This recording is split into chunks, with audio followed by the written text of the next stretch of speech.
All right, so this week we went over the Flint water crisis. We had just a couple questions, just kind of to reflect on after watching the documentary on PBS. The first question was, what responsibilities do community leaders have to the citizens of the community they are representing? So this one really hits home for me, as I am an elected official of my community. So I took this pretty seriously, and community leaders have a duty to protect the environment and natural resources within their actual jurisdiction. So listening to the concerns of the people within your community and advocating for policies and initiatives that address those concerns and working towards like the betterment of the community as a whole is your duty as being an official. So do we have a right to clean water? Why or why not? And from a moral and ethical standpoint, access to clean water should indeed be considered a fundamental right. It's indispensable for human survival and dignity. Governments and community leaders have a responsibility to ensure that all citizens have access to clean water, regardless of their socioeconomic status or geographic location. So that is a huge issue. Obviously, that already needs to be accounted for during the Flint water crisis. The individuals that should be held accountable for it should be Nick Lyons, Dr. Wells, and other officials within the wastewater treatment facility that didn't do their job to make sure that the water was up to date in the quality and all the other things that go into the testing that's done every day at the facilities.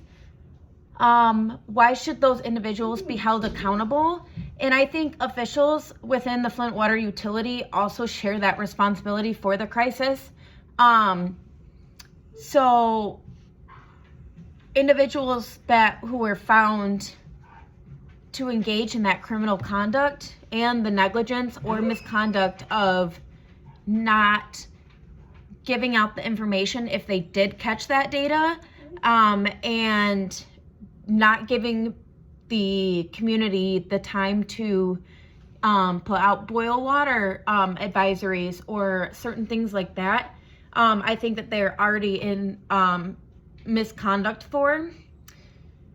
Why they should be held apart or why they should be held accountable, because that's their duty as an elected official.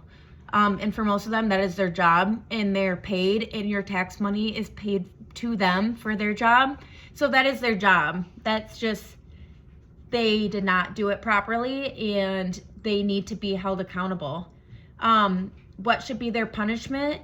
I think individuals found to have engaged in that criminal conduct or the negligence and misconduct are in violation of laws and regulations, and they need to be held accountable in the legal system.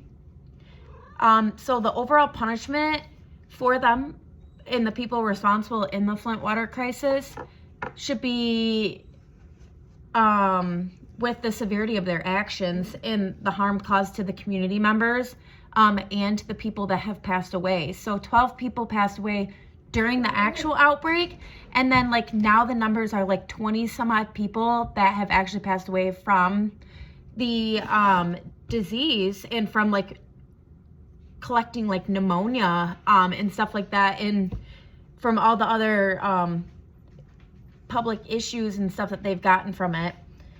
And I think that they should prioritize accountability, restitution, prevention, and protection of the public health and well-being. And the efforts should be made to address systemic issues like that, again, to promote long-term solutions in case there's a similar crisis like that again in the future. And I think, honestly, the biggest thing is public accountability. In the actual documentary, one of the individuals from in Flint said that justice delayed is justice forgotten. And I think that is so important because these people have not been held accountable, and people are dealing every day with the hurt and the loss of loved members that didn't have to go through these situations and these health issues, especially being so young, due to the government's failure. So I think that they need to be held publicly accountable, and they need to be dealt with the severity of their actions. Thanks.